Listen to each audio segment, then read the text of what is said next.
Bom dia. Se você não me conhece, meu nome é Ariel Maia e hoje eu vou estar ensinando tudo que você precisa saber sobre dimensionamento de sistema fotovoltaico, realmente do zero à prática, do grupo B, tanto do grupo A, tudo que você precisa saber, os detalhes e até mesmo no ponto de visita técnica, assim por diante, para você ter certeza que teu sistema fotovoltaico vai ser exatamente o que você precisa e quais são as pegadinhas que tem ao longo do caminho. Parece ser uma coisa bem simples, mas só que ela não é. Se você erra no dimensionamento, o sistema ele pode ser executado da melhor forma possível, comissionado perfeitamente, não importa, porque se o sistema não tem a potência correta, você não vai nunca gerar a energia necessária para o teu sistema fotovoltaico, para a tua unidade consumidora, na real. Entendeu? Então vamos lá. Só tem três coisas que eu preciso de você agora. É que você, de preferência, se você não tiver no celular, desliga o teu celular para não causar nenhuma distração. Presta bastante atenção porque eu vou comprimir o máximo possível nesse vídeo e anota tudo que puder, porque aqui tem muita coisa que você só vai ver em curso pago por aí. Na realidade, eu poderia estar cobrando por esse curso, mas só que eu não vou cobrar e vai realmente ser do zero até a prática. Então preste bastante atenção e anota tudo. Então vou lá para o primeiro passo. Como eu falei, é tudo necessário para um dimensionamento fotovoltaico on-grid, não vai ser para off-grid, off-grid vai ser em outra aula. Vou estar apresentando sobre o sistema de compensação de energia, todas as variáveis que você precisa saber para você fazer o dimensionamento completo. Vai ser o dimensionamento do grupo B, como você calcula e fazer um exemplo prático junto com você. E um dimensionamento do grupo A, como você calcula, qual é a diferença do grupo A e o B, quais são os detalhes que você precisa ver e como é que você calcula no final das contas. E um exemplo prático realmente eu fazendo junto com você para você poder fazer aí em casa. Vamos lá para o primeiro ponto. O sistema de compensação de créditos. Aqui eu botei as duas principais perguntas que o pessoal geralmente faz quando não entende a compensação de crédito. E é essencial que você entenda, porque se você não entender como é que a regra do jogo, como é que o sistema funciona, não adianta fazer teu projeto que ele não vai dar certo. Na verdade, você precisa saber para fazer seu projeto. Então, dizer que é o básico, mas é bom, sempre bom reforçar, é que as duas principais perguntas que a pessoa faz quando não entende o sistema de compensação de crédito é como é que eu uso a energia solar se meu consumo é noturno e se eu preciso de baterias ou não. Para você entender, vamos lá. Como é que funciona? Você pega teu sistema e o teu sistema fotovoltaico vai gerar energia para 100% do seu consumo. Então, se você consome 100 kWh ao dia, ele vai gerar 100 kWh. Mas só qual é a questão? O sistema fotovoltaico ele só opera de dia, no horário diurno, enquanto tem sol. E você não consome só nesse horário, você consome de noite, com geladeira que fica ligada, ar-condicionado, assim por diante. Então, como é que ele opera? Se a gente vê aqui, ó, durante o dia, ele vai gerar energia o suficiente para o seu dia inteiro, mas só que fora, vamos dizer assim, do horário que você vai estar consumindo, né, sem ser de noite. Então ele vai acabar gerando ali, mas você não vai conseguir consumir tudo no momento. E aí tua carga consome parcialmente e todo esse resto que eu falei que você não vai consumir, ele vai virar energia injetada na rede. O que quer dizer? Toda essa energia que tuas cargas não consumiram, ela vai ser direcionada à rede e a concessionária de energia ela vai contabilizar essa energia. Então, se a gente olhar aqui esse gráficozinho durante o dia, o verde seria a energia gerada, o vermelho é a energia consumida e o azul que foi injetado, que foi excedente. O medidor de energia ele contabiliza e ele gera créditos de energia. Basicamente ele diz assim, se você consumiu 20 e gerou 100, ele fala, olha, você gerou 80, injetou na rede, você não consumiu e a gente contabilizou aqui para depois você estar utilizando. E aí, de noite, teu sistema não vai gerar, você vai consumir só da rede, a rede que você injetou, a energia mais cedo, e aí você vai consumir os outros 80 que você consome de noite. E aí você vai puxar, vamos dizer assim, exigir, requerir da rede aqueles créditos de energia que você colocou anteriormente. Então vamos lá. Você gera crédito de energia e pela noite você requer da rede. Então, basicamente, a concessionária, como medidor de energia, ele basicamente só vê o balanço. Ele vê o tanto que tu injeta e o tanto que tu requer. E ele vai botando na conta. A partir do momento que você precisa da energia e você não está gerando, ele consome dos créditos. E quando você está gerando mais do que você está consumindo, ele fica contabilizando. Então, a rede ela vai acabar funcionando como se fosse sua bateria.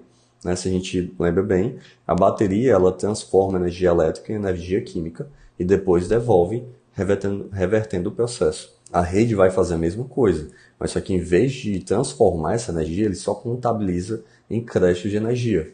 e aí te devolve. É como se você literalmente estivesse só emprestando. Então, como eu botei aqui o exemplo, 100 kWh dia, se você consome 50 de dia e 50 de noite, vai funcionar dessa forma. Você injeta 100 de manhã, fica 50 excedente, de noite a rede te devolve os 50 que você emprestou para a rede. E então, entendendo isso, você só precisa pensar no dimensionamento para uma coisa. Você vai gerar um sistema fotovoltaico que vai gerar 100% do consumo do cliente. Porque no final das contas, a única questão é que o consumo e a geração, quando você subtrai um ao outro, dê zero. O balanço final dê zero ou no mínimo positivo. Para quê? Porque independente do tempo que a pessoa esteja consumindo ou não, você só precisa ter certeza de estar gerando o mínimo necessário de energia. Porque a rede vai fazer todo o resto do trabalho de armazenar para a pessoa estar consumindo no horário que ela quer. O que isso significa?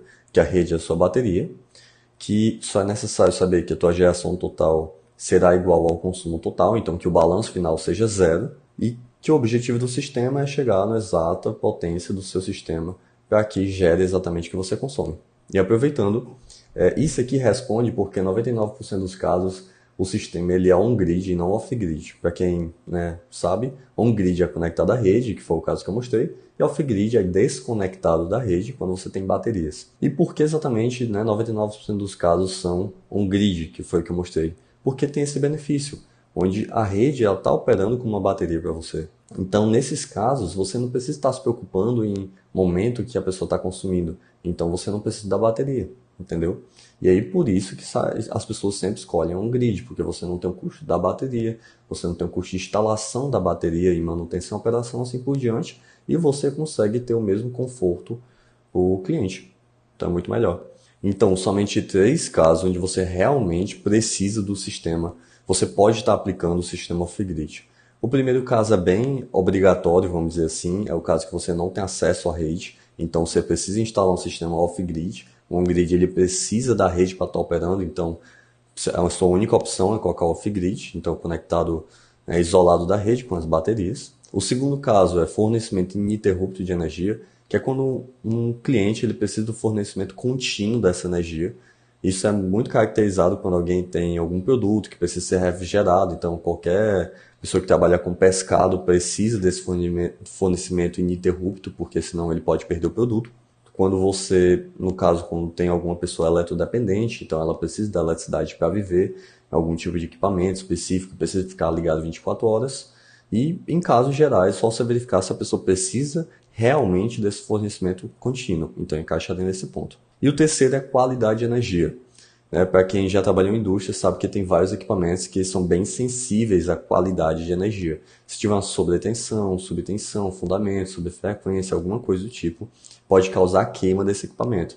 E por muitas vezes esse equipamento, dar exemplo, na indústria tem CLP, conjuntos CLPs, que valem mais do que todo o resto do equipamento da indústria. Então, é importantíssimo que você tenha uma qualidade de energia necessária, no mínimo requisito necessário para que o equipamento ele opere sem queimar ou falhar. Então, nesses casos, vale a pena você colocar um off-grid, porque ele realmente isola da rede, e aí ele tira aquela qualidade ruim, a falta, na verdade, de qualidade de energia da rede, e ele injeta uma energia realmente com a qualidade necessária. Então, esses 3 principais casos que você realmente aplica off-grid, todo o resto você coloca um grid, e por isso que mais de 99% é on-grid, não off-grid. Então vamos lá. Agora vamos direto para o dimensionamento. Você precisa entender 4 coisas para você fazer o dimensionamento correto.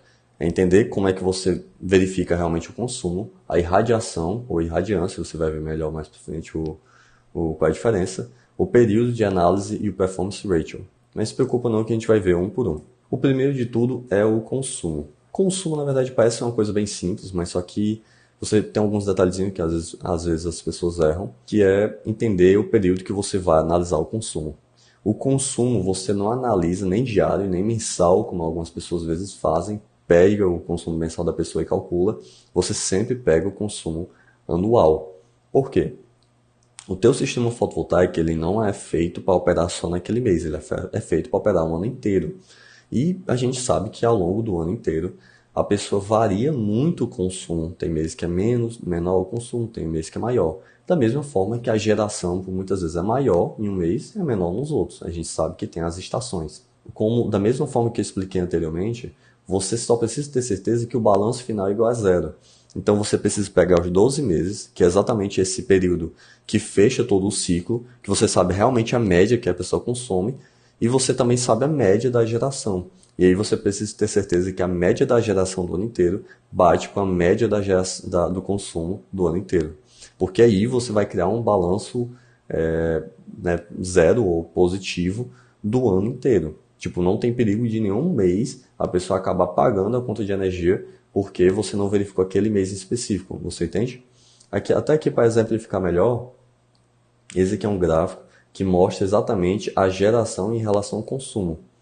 A gente consegue ver aqui que o vermelho seria o nosso consumo e o azul seria a nossa geração. E aqui embaixo seria o histórico de compensação de energia, seria esse balanço que eu estou falando. Se a gente verificar nesses meses aqui de fevereiro, onde o consumo é maior que a geração, a gente consegue ver que o balanço é negativo.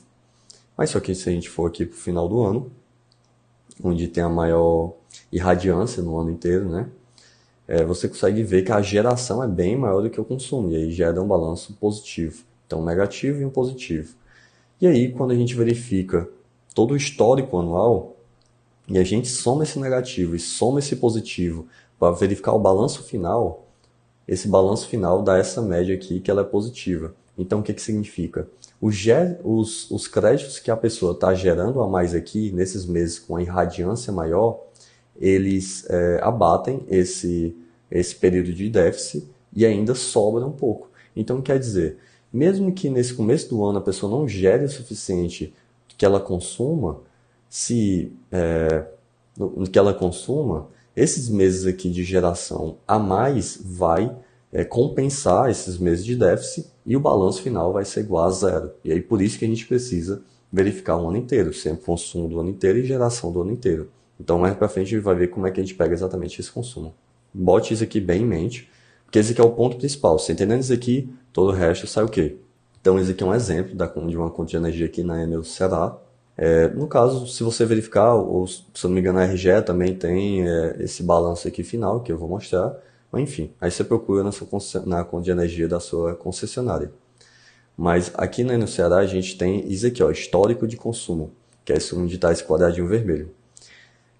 Se a gente ver, ele mostra o consumo ao longo do ano inteiro e mostra uma média. A última barra da esquerda mostra uma média anual de todo o seu consumo. E é essa média que a gente pega. A gente não pega o último consumo, sempre pega a média do ano inteiro para a gente conseguir ter uma análise mais precisa.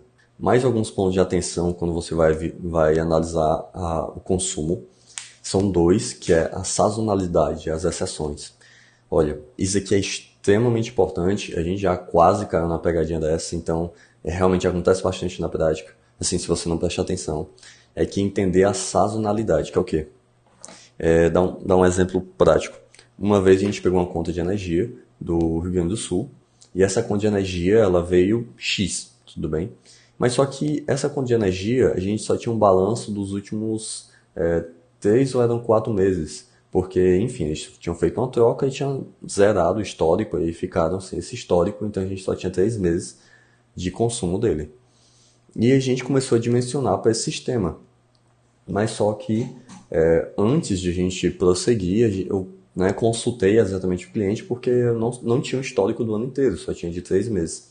E ele falou que, na verdade, aquele consumo é um consumo que não era real, enfim, não era válido. Por quê?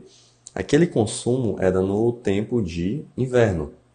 E lá no Rio Grande do Sul, você sabe que tem muita sazonalidade, então no inverno é realmente muito frio, o verão é realmente muito quente. E aí, durante o inverno, eles não ligam os ar-condicionados. E aí, quando chegava no verão, o consumo basicamente duplicava. E assim, eu não estou falando de ar-condicionado pequeno, eu estou falando assim, tinha um hospital que ele tinha uma subestação de 300 kVA só para umas cargas gerais e outra subestação de 300 kVA só para os ar-condicionados. Então, literalmente, ele dobrava o consumo e utilizava uma subestação a mais. Então, realmente, essa questão de sazonalidade pesa muito, porque se a gente tivesse pego só do histórico, calculado e mandado para frente, como 80% das pessoas fazem, seria errado. Se a gente precisa analisar bem para ter certeza que a gente pega todo o ciclo para não ter perigo de a gente dimensionar um sistema para uma geração que não existe, para a geração fazer o sistema realmente com uma geração real, estudando cada ponto do ano para ter certeza que não vai ter nenhum momento que vai faltar energia. O segundo são as exceções. As exceções que eu digo é porque tem várias vezes que a pessoa tem um consumo, mas não é um consumo realista. Vou dar um exemplo. Geralmente a pessoa consome aquilo ali porque ela ainda não usou 100% das cargas, ou ela porque exatamente já está economizando para colocar um sistema fotovoltaico. E aí depois quando ela instala o sistema fotovoltaico, ele não é o suficiente para o sistema inteiro. Dá um exemplo. A gente pegou um cliente que exatamente ele tinha todas as cargas no local, ele era um produtor de camarão, e aí ele tinha 10 viveiros, se eu não me engano. E ele estava usando só 3, porque exatamente a conta de energia era muito cara e ele ainda não tinha capital suficiente para usar os 10.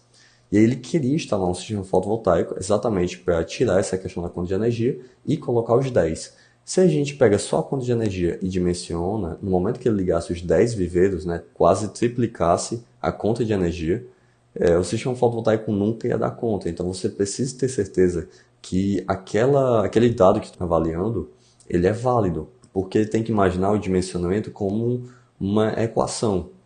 Se eu souber fazer todo o cálculo, não importa se a entrada, o meu número de entrada que eu te dei, vamos dizer que você pega uma equação inteira e eu falo assim, olha, uso o número de entrada como 2 e era 3. Vai dar tudo errado do mesmo jeito, tá entendendo? Então, precisa ter certeza que os primeiros dados de entrada, os primeiros dados que você vai avaliar, eles estão corretos, senão não vai dar certo. O terceiro é a previsão de expansão. Isso aqui é uma oportunidade para você e para o seu cliente. Por quê? O pessoal que dimensiona muitas vezes não entende que o sistema fotovoltaico ele não é por hoje, ele é para os próximos 25 anos. Então você não pode estar dimensionando para a carga que tem hoje, se você sabe que teu cliente vai estar expandindo. E muitas vezes teu cliente não tem consciência que ele vai estar expandindo e vai estar consumindo a mais. Um caso prático foi que a gente pegou um cliente onde ele tinha uma farmácia e ele ia expandir para 4 farmácias. E aí depois que a gente apresentou essa questão, que ele podia garantir a geração dele para os próximos 25 anos, ele saiu de um sistema de 25 kWp para 150 kWp. E isso foi tão bom para ele, porque ele tinha certeza que não ia mais se preocupar com a energia, como foi bom para a gente. Porque no final das contas a gente, quase, né, o sistema foi mais 5 vezes maior do que seria no início. E a gente sabe que o nosso percentual é em cima do tamanho da energia, ou em cima do tamanho do sistema fotovoltaico. Então isso é uma oportunidade tanto para você como para o seu cliente. Então sempre converse sobre previsão de expansão. Vamos lá, pronto. Você entendeu o consumo, agora a gente vai ver sobre irradiância. Primeiro de tudo, isso é uma questão técnica, é saber qual é a diferença entre irradiação e radiância, porque a gente escuta isso o tempo todo e poucas pessoas acertam de verdade essa diferença. A irradiância é como se fosse a potência de uma carga, e a irradiação é o consumo. Então vamos lá. O motor ele tem 2 CV, isso é a potência dele. Mas o tanto que ele vai consumir depende do tempo que ele fique operando, e isso é o consumo, é a energia total. Então irradiância e irradiação é meio que isso. Irradiação é o momento instantâneo. Vamos dizer que eu pegue, no começo da manhã eu vou medir, vamos dizer assim, a potência dos raios solares, é X. Quando eu vou meio-dia, é bem maior, então é outro. Então tem essa variação ao longo do dia. Enquanto a irradiação é o somatório da energia gerada o dia inteiro. Pronto. E quais são os componentes da irradiação, né, como também da irradiância? Tem a direta, a difusa e a albedo. E o resto é tudo somatório desses 3. A direta é como o nome já diz, é quando o raio solar ele incide perpendicular o módulo fotovoltaico. Então se a gente vê aqui na nossa imagem, a gente vê um módulozinho, né, o painel, se você conhecer dessa forma. E a gente vê um raio vindo bem reto para ele, vindo perpendicular. Isso aqui é a irradiância direta, que é a mais potente, vamos dizer assim.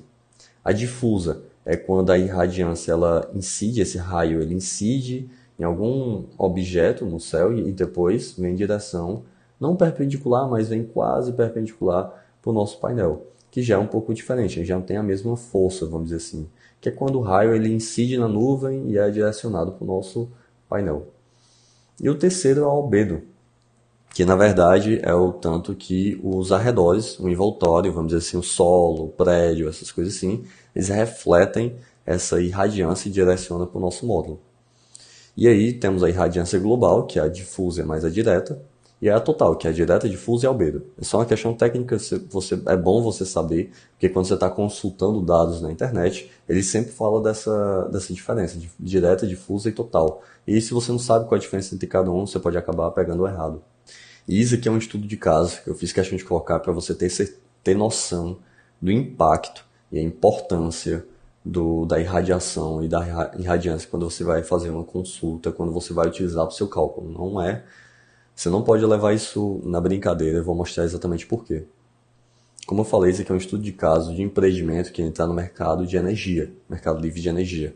E aí, se você conhece o mercado livre de energia, a EPE, ela exige alguns documentos para que você possa estar vendendo essa energia, para você estar concorrendo, instalando e vendendo a energia dessa usina fotovoltaica. Né? Primeiro é a estimativa de irradiação que vai ter, então, potencial, vamos dizer assim, solar do local, e o tanto que você vai estar gerando energia, né? O básico. E aí, para essas duas estimativas, essa empresa ela contratou uma entidade certificadora, que é o quê? É uma empresa que o único papel dela é pegar os dados, certificar e validar, lhe entregar e dizer assim, você pode confiar nesses dados porque eu certifiquei, tudo bem? E aí a gente consegue ver aqui nessa coluna da esquerda que é a certificação que essa entidade certificadora fez, que ela realmente bateu o martelo. Então se a gente vê aqui embaixo, a gente consegue ver aqui que ele disse que ia ter uma irradiação de 2.390 kWh metro quadrado por mês, e que isso aqui é o mais importante, e que ia gerar 91.255 kWh por ano. Tudo bem? Então, bastante energia. E um performance ratio de 81,6, mais na frente você vai entender. E aí, aqui à direita foi o momento em que eles instalaram, eles passaram um ano, mediram a geração e depois foram bater. Tudo bem, minha estimativa e o tanto que eu gerei para ter certeza que minha estimativa estava correta. E aí foi que eles tiveram a surpresa que a irradiação foi muito menor. Foi 2.102, então mais de 10% a menos. E a geração deu 18% a menos. Deu 77,353 megawatt-hora ano. Então, na verdade, até errei quando falei quilowatt-hora. É megawatt-hora aí. Daí você tem a noção o tamanho da usina e o tamanho da responsabilidade. Pronto. E agora, nesse momento, eles têm uma usina que não gera quase 20% do que era para gerar. E se você conhece um pouco o mercado livre de energia, tem uma questão se você não gera o tanto que você era para gerar, o tanto que você vendeu, já era, você vai pagar multa. Então isso aqui é uma coisa muito séria, isso aqui vive falindo empresas por puro otimismo ou falta de avaliação, onde você estima que vai ser uma geração X e aí você não gera tudo aquilo ali. Então aqui só para você ter uma noção como isso aqui é importante. Isso aqui é um erro gigantesco, por causa só da avaliação da irradiância. E aposto que você deve estar pensando aí, como é que eu acho a melhor irradiância, a irradiância perfeita, que eu não vou ter nenhum perigo, nenhum risco de errar? Não tem. Deixa ele adiantar, não tem. Tem algumas formas de você achar a irradiância e nenhuma delas tem uma precisão, né, de um desvio, vamos dizer assim, um erro de 0,0001%. Não existe isso. Mas você pode estar controlando esse desvio, esse erro. Então, aqui algumas formas e cada uma mais precisa do que a outra, e dependendo do caso, você controla o tanto que você vai ter desse erro e aí consegue fazer um dimensionamento seguro. Então, tudo bem, né? Você entendeu já que não existe irradiância perfeita. Agora vamos lá. Você pode pegar a sua irradiância em 3 métodos. Assim, resumo. O primeiro é uma base de dados, que é basicamente uma entidade, uma instituição, que ela junta várias medições de vários cantos dessa área e aí compila numa base de dados só, para quando você for consultar, você possa ter o dado, ou pelo menos como se fosse uma aproximação. Vamos dizer que eu moro aqui em Fortaleza, e eu tenho uma medição que foi feita da irradiação a 100 km daqui. E aí ele faz um cálculo probabilístico, exatamente para extrapolar esse dado e calcular como é que seria essa irradiância aqui. Então pode ser da base de dados. Você pode achar a sua irradiância através de um piranômetro, que é um medidor de radiância. Você pode colocar no local e deixar o tanto de tempo necessário para fazer a medição. Ele também tem um erro dependendo de 2, 3, 5%. E tem dados de satélite. Você pode pagar para uma instituição, para uma empresa, e através de um satélite ela faz a medição da irradiância do local. Dos três, o dado satélite é o mais preciso, mas só que é um absurdo de dinheiro e você não vai estar utilizando esse. Então vou mostrar a forma mais precisa de você pegar os dados. Porque se não me engano você paga US$ 20.000 se você quiser para conseguir achar os dados, é muito caro. Então na prática, como é que você vai estar achando a sua irradiância? Você vai estar achando através das bases de dados que eu falei. E aí tem várias bases de dados, se você entende da área, tem o SUERA, Atlas Solar de Energia Brasileiro, tem um Atlas Solar do Ceará, tem um CRECESB, Radiasol, tem outros, tem até quem trabalha com achômetro, né? Aqui é mais ou menos assim. E aí você claramente não vai usar achômetro, mas certeza você teria dificuldade de achar qual a melhor base de dados para o seu caso. E aí eu vou lhe falar qual é. Você vai estar utilizando o Atlas Brasileiro de Energia Solar, que é a base de dados mais precisa que tem aqui no Brasil.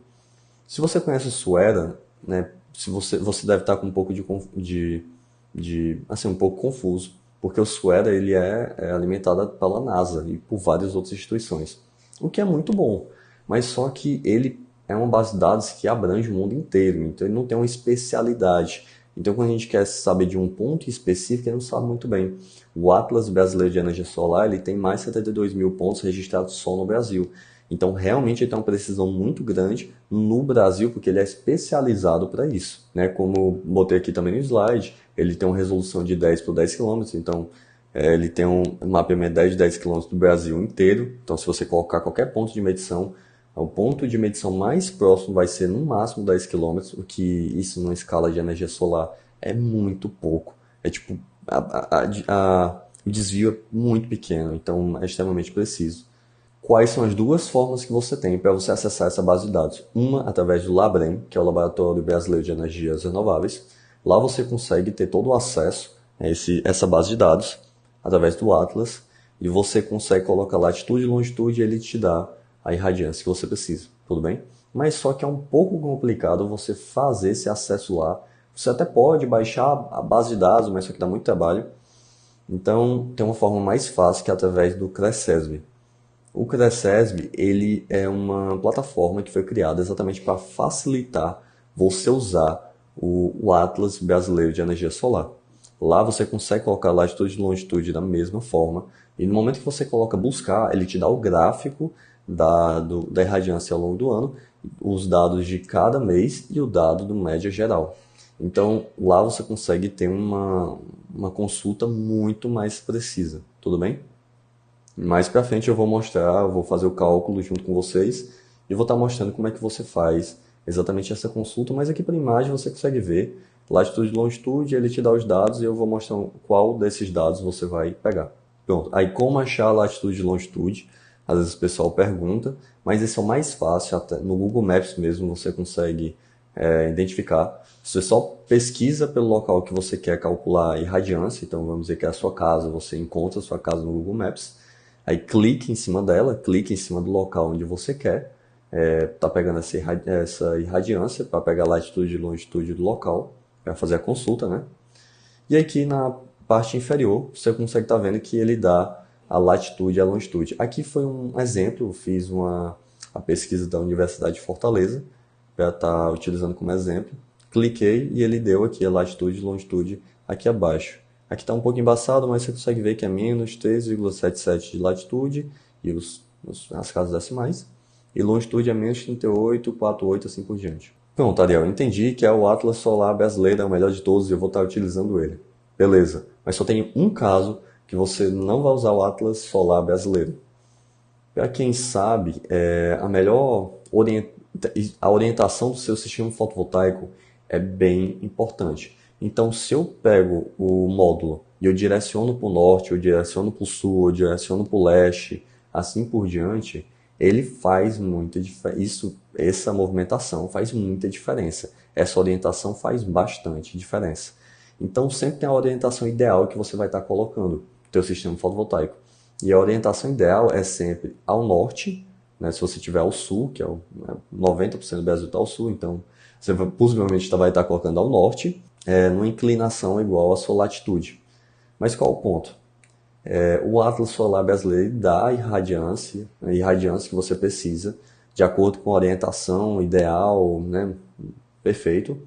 Mas, caso você esteja em uma situação que você não consiga colocar nessa orientação ideal, fica um pouco complicado utilizar o Atlas Solar Brasileiro. Porque o que acontece? Vamos dizer que eu coloco meu sistema fotovoltaico para o sul, numa inclinação horrível, né, de 70% de 70 graus e direcionado para o sul.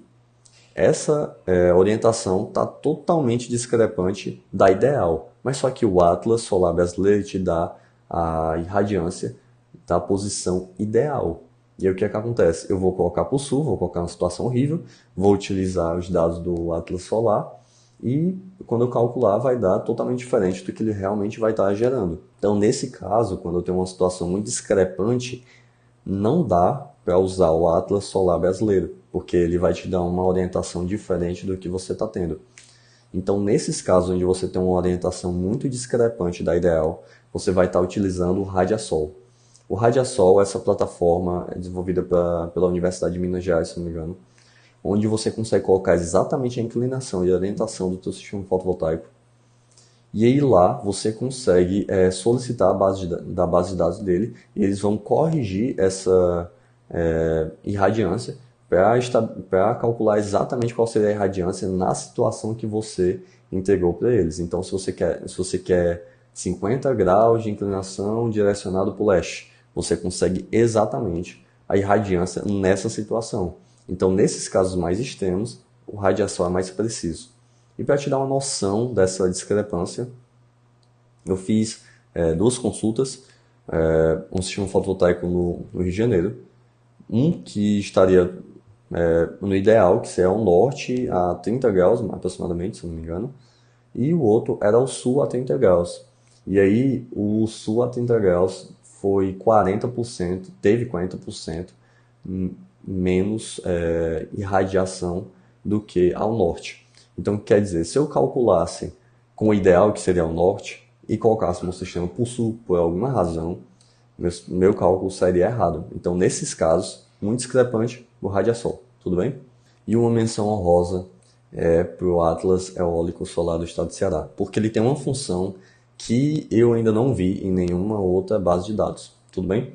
Que é essa aqui, as distâncias aproximadas em relação à subestação de 13.8, aqui a gente usa a subestação de 13.8 para média, a distância máxima da linha de média, a distância até a subestação de alta, que seria de 69, até a linha de 69, e os dados da rede. E aí, por que exatamente isso aqui é bom para você? Porque, no caso, esses dados são extremamente importantes quando você está fazendo análise da unidade consumidora de um sistema fotovoltaico que você vai estar instalando. Por quê? Esse primeiro dado de acesso à rede de MT, né, de média tensão, a distância até a rede de média tensão, impacta muito quando você vai colocar uma usina fotovoltaica. Quando a usina é muito grande, você precisa colocar ela conectada à média tensão. E aí a distância entre a rede e a tua usina fotovoltaica, ela vai impactar bastante. Porque, no caso, se você precisar ter acesso à rede e essa rede está muito distante, você vai ter que fazer uma extensão de linha. E essa extensão de linha, para quem já fez, é extremamente cara. E aí você precisa ter noção, porque isso aí é um custo muito alto que você pode estar aderindo ao teu sistema fotovoltaico e você vai ter que fazer outras análises. O segundo é a qualidade de energia. Para quem sabe, quando a subestação é muito distante da sua unidade consumidora e você está em fim de linha, essa qualidade de energia que você vai ter de fornecimento, a probabilidade é que ela seja muito ruim. E aí, teu sistema fotovoltaico ele precisa de uma qualidade boa para conseguir estar gerando. Quando tem uma qualidade muito ruim, ele não consegue se conectar e teu sistema não vai operar. Na verdade, eu conheço usinas fotovoltaicas de 2, 3 mega que fica 3 horas desconectado todo dia, exatamente porque a qualidade da energia é ruim. E o último é a capacidade de fornecimento. Isso aqui é extremamente importante. Vamos dizer que você tem acesso à rede, que a qualidade lá é boa, mas só que você não avaliou a capacidade de fornecimento. E aí Vou te dizer o porquê. Vamos dizer que lá tem uma subestação nessa unidade consumidora de 300 kVA, tudo bem? E eu vou colocar um sistema fotovoltaico de 600 lá, e eu quero aumentar a capacidade de fornecimento para 600, para que meu sistema fotovoltaico possa estar gerando energia, né? Vamos dizer, vou até esquecer a subestação, vamos dizer que eu vou colocar um sistema fotovoltaico do zero no local e ele tem 1 mega e eu vou conectar à rede. Você tem que ter noção que aquela rede ela tem que suportar 1 megawatt de energia passando ali naqueles condutores. Porque se não suportar, a concessionária não pode autorizar teu sistema fotovoltaico. Então o que acontece? Você tem que ter certeza que a linha que você tem acesso, ela suporta a potência que você vai estar injetando na rede. E aí, isso aqui já são alguns dados que você pode estar utilizando para analisar isso. Porque se não suportar, a concessionária ela pode solicitar, ela pode não, ela deve solicitar uma readequação da linha. Para quem já passou por uma situação dessa, sabe que uma readequação da linha, por muitas vezes, é até mais caro que ter o sistema fotovoltaico, onde readequações que já vi custaram 500 mil, 250 mil, 750 mil reais.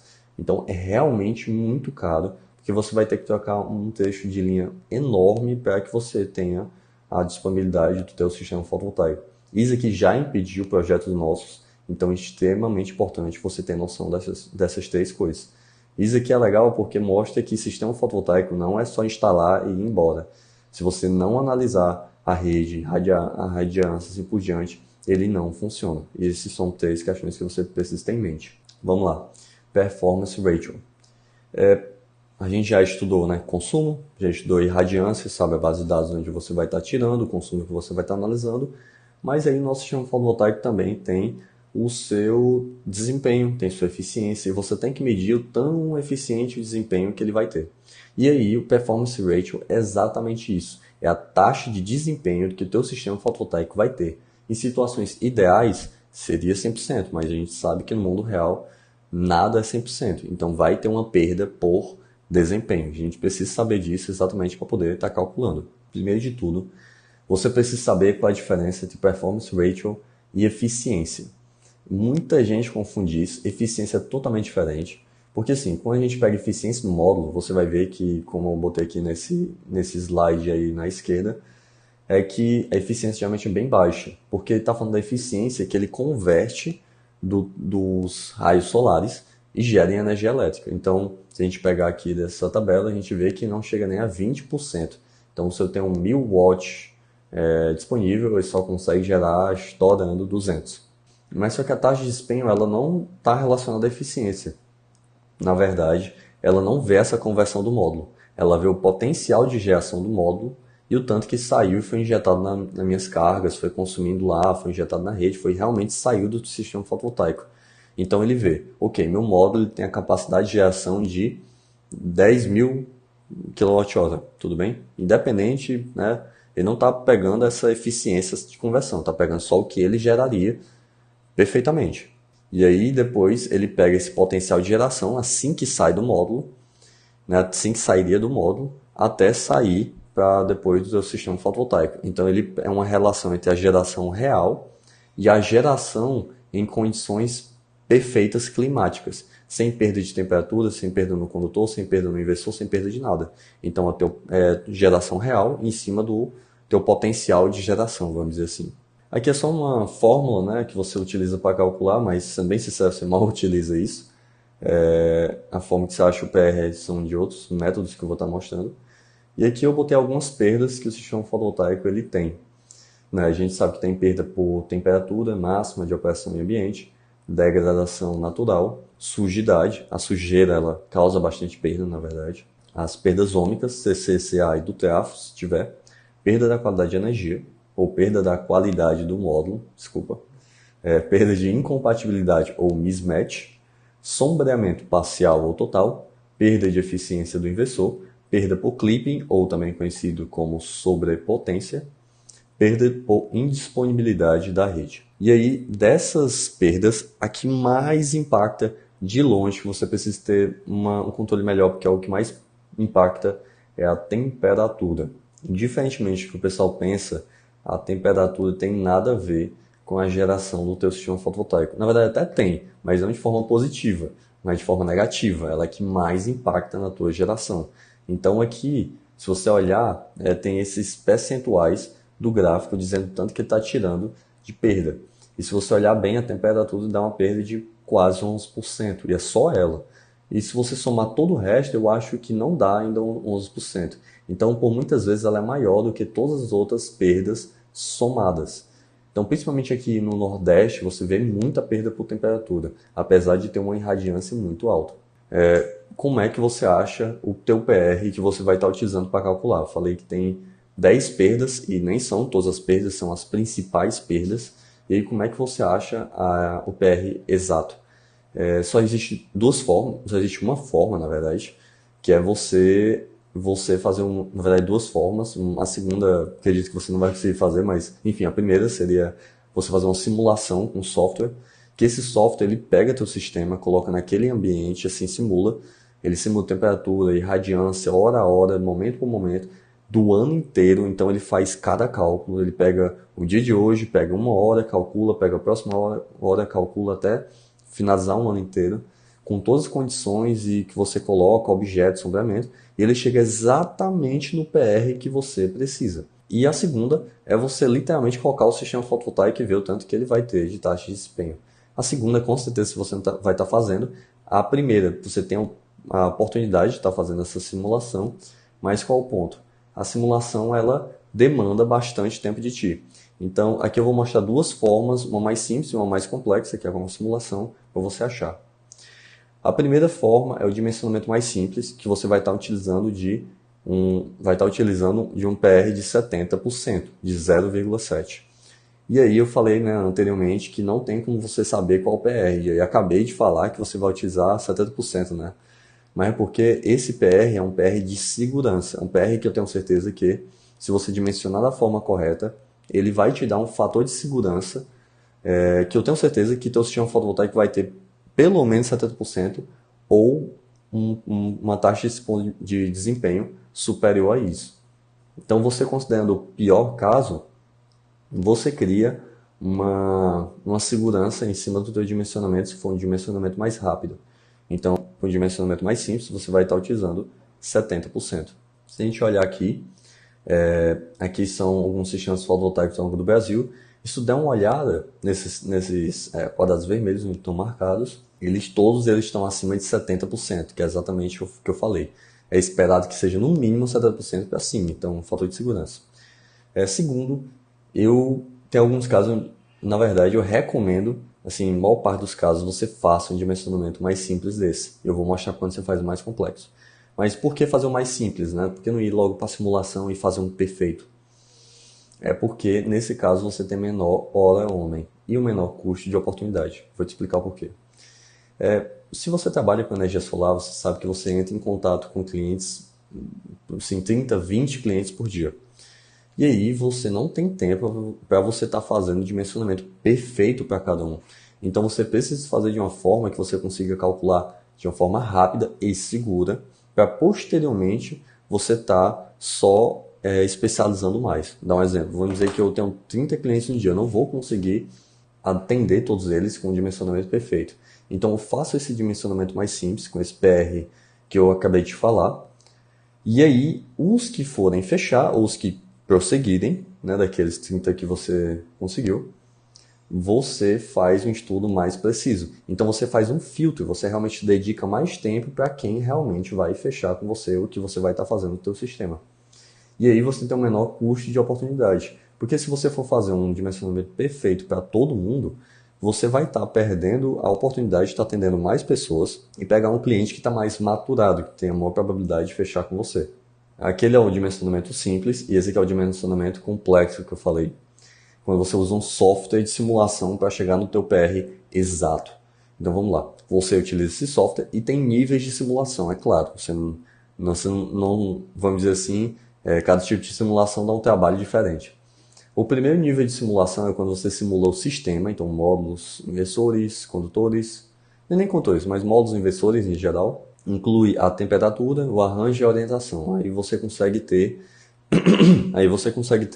o primeiro nível de simulação. O segundo é o primeiro, mas só que você inclui as perdas dos condutores, do alto tráfego, degradação e módulo, você consegue chegar mais próximo ainda do teu PR exato. E o terceiro é um modelo 3D com sombreamento, os objetos em volta, e ele consegue fazer uma simulação diária de como é que vai ser a sombra ao longo do dia, como é que aquilo vai impactar teu sistema, como é que vai ser, enfim, ele vê tudo. É uma simulação perfeita e acha exatamente o que você precisa. Vamos lá. Então, qual é exatamente esse software? No caso, seria o PVSys, que é o único software homologado para ele estar operando junto com o PEE, o Programa de Eficiência Energética do Brasil, e leilões de energia. Então, esse software é o único homologado, né, o mais preciso, e é o que você pode estar utilizando. Aqui embaixo eu coloquei uma simulação de uma usina fotovoltaica solo de 254 kW pico. E aí à esquerda você consegue ver que você consegue colocar os módulos, tem uma rede em volta, tem as árvores, enfim. Você consegue ter uma simulação precisa. À direita ele mostra todas as perdas, o PR exato, assim por diante. Pronto, a gente conseguiu ver tudo que você precisa fazer o dimensionamento do grupo B. Só precisa de mais uma coisa. Porque o dimensionamento do grupo B, ele é fácil, é rápido, e ele tem uma bandeira tarifária única, não tem demanda, então é bem simples. Ele só tem um detalhezinho, que é a taxa de disponibilidade. É como se fosse um valor pedágio que você paga para a rede. Vou te explicar melhor. Vamos dizer que você é um consumidor, que a tua unidade consumidora ela é trifásica, e aí você consome 200 kWh. No final do mês você vai pagar pelos 200 kWh. Vamos dizer que você consuma 100. Mesma coisa, você paga por 100 kWh. Mas vamos dizer que você consuma 50. Você vai pagar por 100. Você não vai pagar por 50. Por quê? Esse valor de pedágio, dessa mínima taxa para que eles façam manutenção, deixa a rede operando para você, ela está relacionada ao teu fornecimento de energia. Então, se você é um grupo trifásico, ele diz que essa taxa ela é o valor mínimo de 100 kWh vezes a tarifa. Então, quer dizer, se a tua tarifa é 80 centavos e tu é atendido em trifásico, então tua taxa de disponibilidade é o valor proporcional a 100 kWh, você vai pagar 100 kWh vezes 0,8, que é o valor da tarifa, então logo R$ 80. Tá entendendo? É um valor mínimo que você tem que, é um consumo mínimo que você tem que estar tendo em relação à rede, que é uma forma de ter certeza que você vai estar pagando o mínimo para eles estarem mantendo o teu acesso. E por que isso impacta para a gente? Porque imagina, se eu tiver um cliente que consuma 200 kWh, eu não posso fazer um sistema fotovoltaico para bater 200 kWh, para gerar 200 kWh.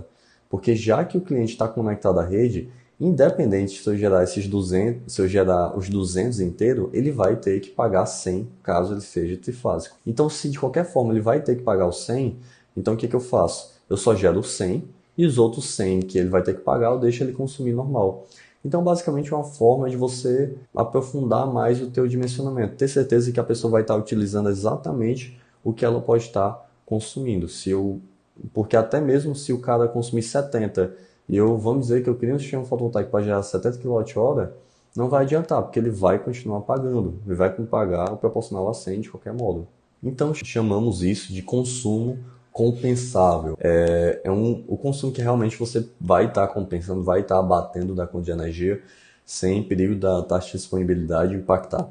Então, como é que funciona? Você pega o consumo anual que o teu cliente tem, então na conta de energia você verifica o teu consumo anual, divide por 12 para achar a média do ano inteiro, e aí subtrai da taxa de disponibilidade, dependendo se ele é monofásico, bifásico ou trifásico, de acordo com a tabela que eu coloquei aí. Monofásico 30, bifásico 50 e trifásico 100 kWh. E aí, vamos dar um exemplo, meu consumo ele é de 960 kWh, eu sou atendido em trifásico, então vai ser 960 menos 100. Isso aqui é prático mesmo, realmente era a minha conta de energia. E vamos lá, agora vamos lá calcular o nosso dimensionamento do grupo B exato, né? Agora eu vou fazer junto com você. Primeiro de tudo, você vai verificar o consumo compensável. Como eu mostrei minha conta de energia anterior, tinha na verdade, né, 960 kWh e eu sou atendido em trifásico. Então, no caso, vai ser 960 menos a taxa de disponibilidade. A taxa de disponibilidade sendo 100, então 960 menos 100, 860. O segundo passo é utilizar o PR que eu lhe falei, de 70%, é um PR de segurança. O terceiro passo é irradiação média mensal, e aí a gente vai ter que fazer aquela consulta no CREASESB, Agora eu vou te mostrar, vou fazer aqui junto com você, para você ver como é que é. É fácil, na verdade, onde é que você encontra, qual dado que você pega. Pronto, agora você está vendo aqui minha tela, a gente pode estar acompanhando e achando aí a irradiância. Primeiro de tudo, você vai pesquisar aqui o local onde você quer achar a irradiância.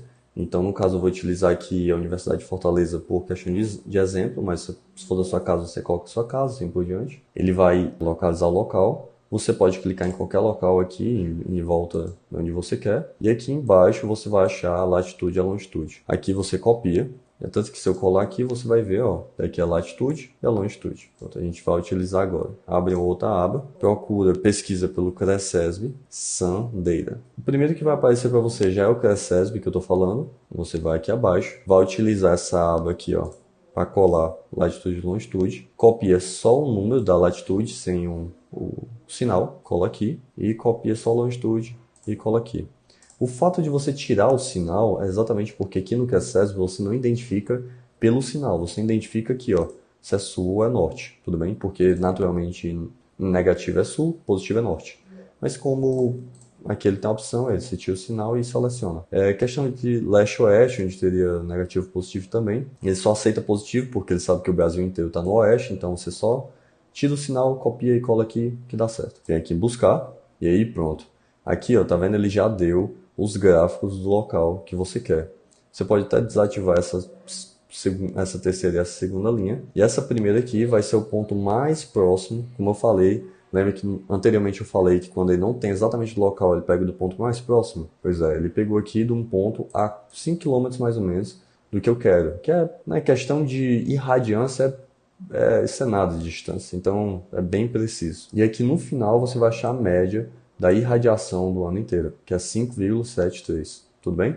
Agora vamos voltar lá para o nosso cálculo. Pronto, aí ó, irradiação média mensal é de 5,73, que foi o que a gente acabou de pegar lá no CRECESB em Sun Data. E agora, na verdade, é só um cálculo simples. É você pegar o consumo médio mensal que eu falei, o consumo compensável de 860, dividir por 0,7, que é o PR, a irradiação média mensal de 5,73, e multiplicar por 30, porque são 30 dias. E aí você vai achar a potência do seu sistema de 7,15 kW pico. E realmente, para grupo B, é sempre assim mesmo, não muda nada. Aqui embaixo eu coloquei, no caso, um consumo de 19.600, onde você é atendido também com 100 kWh, e é a mesma coisa, realmente não muda nada. Você vai acabar chegando na mesma situação, a única diferença vai mudar é a potência, né, com o consumo. Mas enfim, não muda nada, sempre assim. Só mais alguns pontos que você precisa ter consciência quando você vai estar dimensionando dessa forma. Para grupo B, que é o quê? Primeiro, sempre verificar se é monofásico ou trifásico o local.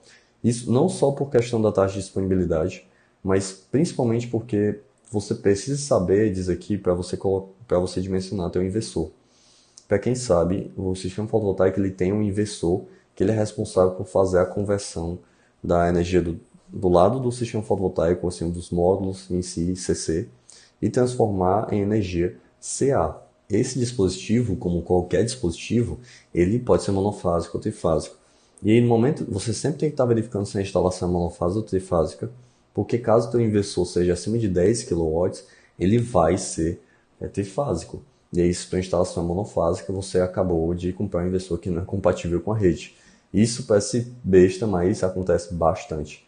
Principalmente com aquele dimensionamento que eu falo, que a pessoa só pega o ponto de energia, não verifica nada, faz o cálculo e bota para frente. Bem que nem eu falei, você não conversa com o teu cliente, você não verifica a instalação, aí pode acontecer isso. O segundo é o limite da corrente do disjuntor. O grupo B não parece ter limites, mas ele tem, apesar de não ter demanda, que é o quê?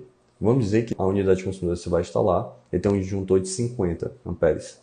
Você tem que fazer esse cálculo aqui, da segunda linha, no caso, vamos dizer que seja trifásico, onde você pega 0,92 vezes 3 vezes 220, que é a tensão fase neutra daqui, do Ceará.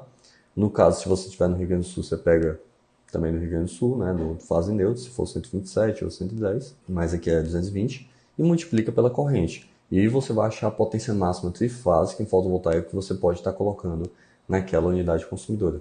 Esse aqui é o limite, porque vamos dizer que seja trifásico, que você coloca um inversor que precisa de 80 amperes e teu disjuntor ele tem 50.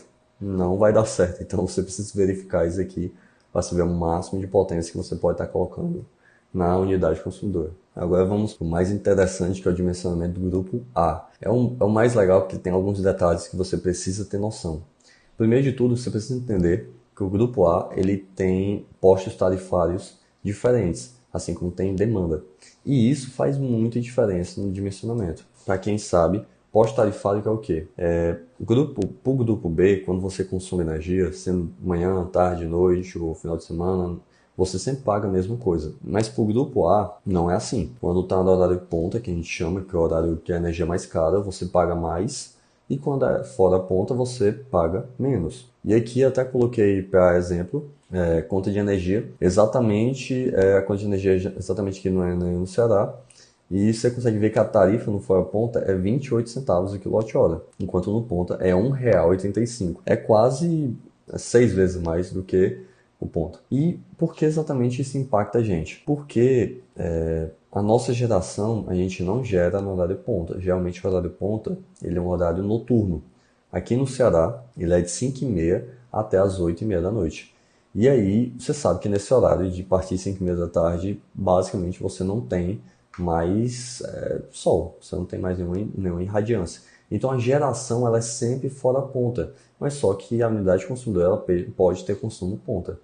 E pela a diferença de tarifa, você sabe que não seria justo produzir energia no horário fora ponta e abater no ponta na mesma proporcionalidade, sem problema nenhum, sendo que os dois têm tarifas tão diferentes. Entendendo isso, a resolução criou algo chamado fator de ajuste. É um fator que foi criado exatamente para você fazer essa correção e tornar esse sistema justo, que é um fator baseado em cima da tarifa de energia, onde a concessionária diz assim, olha, corrige essa tua geração, então desvaloriza um pouco, e aí você pode abater o teu consumo no horário ponta. Eu vou mostrar melhor isso aqui. Mas você só precisa ter na cabeça que tem um fator de ajuste, que você não pode só gerar no horário de ponta 100 kWh e abater no horário ponta 100 kWh sem nenhuma conversão, vamos dizer assim. E aí, como eu falei, isso é baseado na tarifa de energia, mas só tem um pequeno detalhe, uma pegadinha mesmo, de verdade, que ele fala tarifa de energia e você pensa que é a tarifa que você vê na conta, a tarifa da energia que você vê na conta, mas isso aqui não é. A tarifa que você vê na conta é um bolo de vários percentuais. Lá você paga imposto, lá você paga energia, lá você paga a distribuição dessa energia, você paga a transmissão dessa energia, assim por diante. Então, se você pegar essa tarifa que tem na conta, não é a tarifa que você utiliza por fator de ajuste, entendeu? Você tem que pegar exatamente aquele percentual da tarifa de energia que você paga só pela energia. Como se você tirasse todo o resto e pegasse só aquilo ali que vale a energia. E agora eu vou mostrar como você acha isso, porque não é tão simples assim. E vamos lá, não existe forma melhor do que um exemplo prático. Vamos dizer que a minha unidade consumidora ela é 13,8, tudo bem? Isso aqui faz diferença saber da tua unidade consumidora, que você vai ver mais na frente. Ela é 13,8 kV, ela é alimentada no primário, né? A tarifa dela, o tipo de tarifa que ela recebe é verde A4 e ela tem uma demanda de 100 kW. O consumo dela fora ponta é 5.000 kWh e o ponto é 5.000 da mesma forma. E agora a gente tem que achar o primeiro passo para você estar dimensionando para o grupo A e você exatamente achar o fator de ajuste para ajustar o consumo ponta para fora ponta e fazer aquele ajustezinho que eu falei. Primeiro de tudo, você vai ter que ir nesse site da aneel.gov.br/tarifas, onde tem todas as tarifas de todas as concessionárias do Brasil. Então agora a gente vem aqui na Aneel, aquele .gov.br/tarifas, vai vir aqui em calendário e resultados dos processos tarifários de distribuição, vai vir aqui categoria do agente todos. Agente, você vai procurar a concessionária da sua região, então no caso aqui é no Ceará, vou pegar aí no Ceará. Mas assim, você pega o que for aí da sua região. Tipo de processo, você pode botar todos. E ano, você bota o mais atual. No caso aqui, 2020. Pronto. Aqui eu achei o último processo de ajuste da tarifa.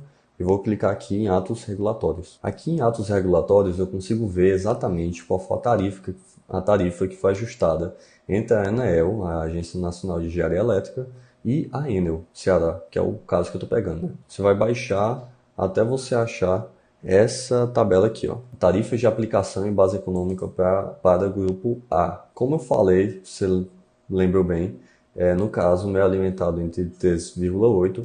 A tipologia, né, como é limitada é A4, o tipo de tarifa é verde. Então, a gente vai ter que achar exatamente a situação dessa unidade consumidora nessa tabela. Mas é bem simples, você vem aqui subgrupo, procura se é A1, A2, A4, assim por diante. No meu caso é A4, né? Vem aqui verde. E aqui você vai achar as tarifas que você precisa. Você vai vir aqui, tarifas de aplicação, esquece base econômica, tarifas de aplicação. Vem aqui TE, que é tarifa de energia, e aqui vem descendo. Ó. Aqui você vai achar a tarifa por fora ponta, vem aqui em R$ 238,16, e a tarifa por ponta, em R$ 403,66, né? R$ 238,16 o real, o megawatt-hora, né? O tanto que é o megawatt-hora, e aqui 403, o tanto que é o megawatt-hora. E essa aqui é a tarifa de energia que você vai estar utilizando. Se você pegar a tarifa de energia que tem na conta, eu lhe prometo que vai dar tudo errado. Então, sempre faça todo esse processo e pegue a tarifa mais atualizada que você puder. Então pronto, agora vamos voltar lá para nosso slide. Então pronto, eu achei as duas tarifas e como eu falei, ó, você pega a tarifa ponta, 403,66, pega e divide pela tarifa fora ponta para fazer essa conversão. E meu fator de ajuste vai ser de 1,6949. Beleza, agora a gente tem o nosso fator de ajuste. Vamos lá continuar? E agora é super simples, na verdade. Você pega o consumo ponta e multiplica pelo fator de ajuste. E você ajusta esse consumo como se fosse por fora ponta. Você faz essa conversão aí que a gente falou. Então, 5.000 multiplicado por 1,6949, que é o nosso caso. Lembrando, cada caso é um caso. Pode ser que até mesmo der no Ceará daqui a pouco ajuste novamente a tarifa. Então, vai alterar novamente. Então, você tem que estar sempre reverificando essa questão. E pronto, fizemos a nossa correção. E o quarto passo, bem simples, você soma o consumo fora ponta, fora ponta, mais o ponta corrigido, acha o consumo total, e aí divide o consumo total pelo 0,7 que eu falei anteriormente, a irradiância, aí no caso eu usei a mesma irradiância do último exemplo, que você já sabe achar, e divide por 30, e aí você acha o valor do seu sistema fotovoltaico em kWp. Aí agora eu vou te dar uma sacada. Isso aqui é só depois de fazer bastante projeto que eu acabei percebendo. Isso aqui você não vai achar em livro, você não vai achar em aula por aí. Porque como eu falei, isso aqui eu tive que tirar, na verdade eu tive que perceber. Então vou dar essa sacada aí para você de graça. Tem uma questão aqui que você não deve ter percebido, que às vezes passa muitas vezes desapercebido, que é o quê? Vale a pena. Isso aqui é a razão pela qual você deve, na verdade, sempre compensar o consumo ponta. Isso é uma pergunta que eu recebo, se vale a pena ou não, porque existe o fator de ajuste, que acaba, né, precisando aumentar o teu sistema fotovoltaico. E aí o pessoal pergunta, realmente vale a pena você abater do consumo ponta? E aí essa aqui é a questão pela qual você deve, na verdade, abater o consumo ponta e por que isso te beneficia tanto. Por que vamos para a nossa análise, para você entender o porquê. A tarifa de energia, quando a gente vê a diferença da tarifa de energia e o fator de ajuste, ele é de 1,69. Então, quer dizer, eu acabo tendo que colocar um sistema fotovoltaico maior para bater a mesma quantidade de quilowatt-pico. Mas só que tem um pequeno detalhe. A diferença entre a tarifa que você realmente paga, que o cliente paga, entre a tarifa ponta e a fora ponta, não é 1,69, é 4,7. O que quer dizer? O fator que me prejudica, vamos dizer assim, que é um 69, que é o tanto que eu preciso produzir a mais para bater, é menor do que o fator que eu ganho a mais naquela tarifa, que eu ganho a mais com aquela geração. Então vamos dizer que 1 kWh gerado no horário fora ponta vale 28 centavos, mas 1 kWh gerado no horário ponta é 1,35. Então, essa relação a mais, essa relação de ganho econômico é maior do que a relação de ajuste da geração. E aí, vou resumir agora para você. Se a gente pegar esses dois fatores de 4,7 e dividir por 1,69, vai dar 2,77. O que isso significa? Que vamos botar em perspectiva, a cada 100 kWh que você gera, aquele 100 kWh não vai te dar um retorno, se você for bater no horário ponta, não vai te dar um retorno de só 100 kWh. Vai dar um retorno de de 277 kWh, vai ser 2,77 vezes maior, tudo bem? Vamos ver se você realmente entendeu. Então, isso quer dizer que cada quilowatt pico que eu abato no horário ponta é 2,77 vezes maior. Então, se eu for abater R$ 10.000 no consumo ponta, o meu retorno não vai ser de R$ 10.000. O meu de 10.000 kWh não vai ser 10.000 kWh, vai ser de 27.700 kWh. Então, eu sempre tenho um ganho muito maior. Então, o que acontece? Cada quilowatt pico que eu abato no ponta, eu tenho um ganho de quase 3 vezes financeiramente. Pelo fato desse ganho de 3 vezes financeiramente, quando você pega uma conta de energia, ele tem um consumo ponta bem expressivo, alto realmente, é ótimo, né? Amém. Porque se você abater nesse consumo ponta, o retorno financeiro que isso vai te dar é enorme, o tempo para o payback, né, para o retorno financeiro do cliente cai bastante, e isso tanto beneficia demais o cliente como você, porque vai ficar muito mais fácil para você convencer a pessoa, e teu sistema fotovoltaico vai realmente dar um retorno muito maior do que os concorrentes, entendeu? Então, tem um consumo ponta, vai direto em cima dele, sempre tente abater, porque isso vai te dar um retorno muito bom. E aí, para finalizar, nós temos, né, da mesma forma que eu falei que o grupo B tem alguns detalhes, tem alguns riscos, você precisa tomar cuidado, o grupo A tem e são bem mais impactantes, na verdade, que o grupo B, que você precisa prestar atenção. Então vamos lá para o primeiro. A potência do inversor do teu sistema fotovoltaico sempre tem que ser menor que a demanda. E aí, beleza, a gente já achou o nosso dimensionamento, aí fica esse ponto que o teu inversor precisa ser menor que a demanda. Por quê? Porque, vamos botar um exemplo, vamos dizer que o teu inversor tem 150 kW e a demanda local é 100, que nem um exemplo que a gente falou lá, que a gente acabou de calcular o nosso quilowatt pico. Se você coloca um sistema dessa forma, o teu inversor ele vai estar gerando 150 kW. E em caso não tenha nenhum consumo local, toda essa potência ela não vai ser consumida e ela vai para a rede. E a concessionária vai detectar essa energia passando aí pelo medidor. E aí o que é que acontece? Da mesma forma, quando você ultrapassa a demanda, né, vamos dizer que ele fosse consumir 150. Se ele fosse consumir 150 e ultrapassasse a demanda de 100, ele vai pagar multa?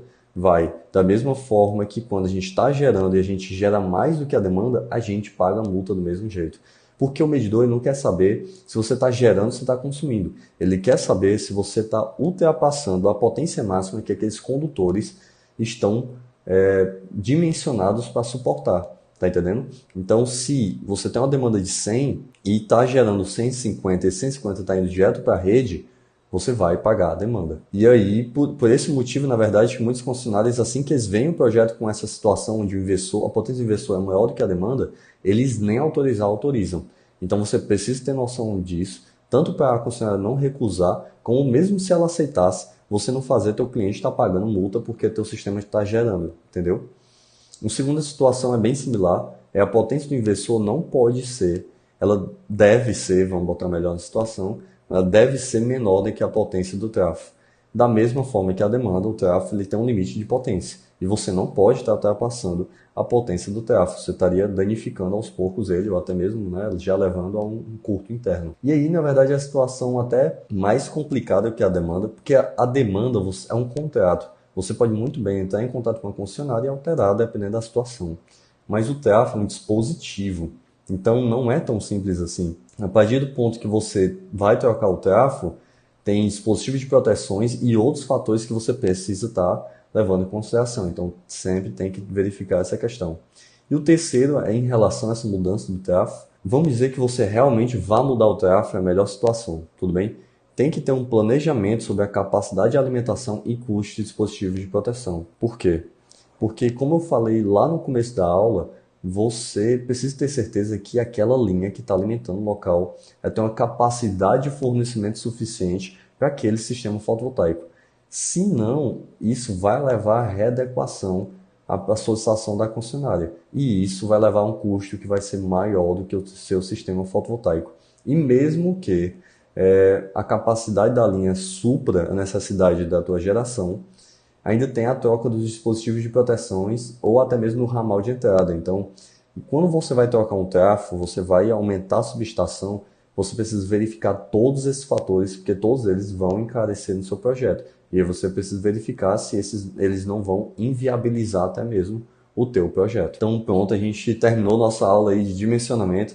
Grupo A, grupo B, você viu sobre radiância, você viu todo o processo, né? Eu te acompanhei aqui, então não tem perigo de você não estar sabendo agora no final. Se você não entendeu alguma coisa, volta um pouco, que eu tenho certeza que algum ponto ali você pode ter perdido. Então, eu espero que você tenha gostado da aula. Isso aqui é realmente um resumo o mais rápido possível que eu pude fazer para você aprender sobre dimensionamento. Se você está em alguma das redes sociais, fique atento para outra live, outra aula dessa que eu devo estar postando. E eu te vejo na próxima.